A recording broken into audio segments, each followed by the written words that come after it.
well-being of young children, that is conception to 6 years, continues to be a cause of concern in our country, and the pandemic has aggravated the situation further.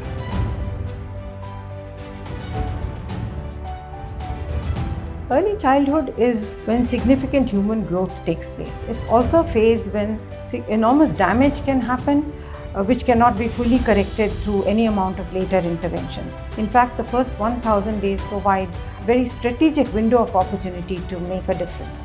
The narrative on early childhood has been quite fragmented so far. Important highlight of the report is the unique development of 2 young child development indices for the first time anywhere in the world. The first is the tracking of child outcome indicators, and the second is to identify the circumstances or the environment in which the child lives. Yet significant concerns remain in spite of India's GDP growth. Malnutrition persists, ill health is a problem, cognitive development needs better focus. And in recent years, there is a growing concern and recognition of the importance of neglect and even abuse, more so for young girls. In India, like in much of the world, caregiving is very gendered. It is women's responsibility to look after children, and they also do unpaid work with regard to caring for milch animal or cultivating their husband's land, etc.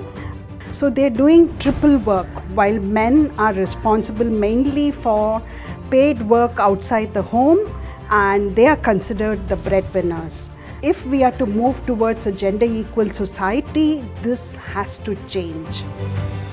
Which would mean bringing in women and work with the lens of the overlapping right of women and children.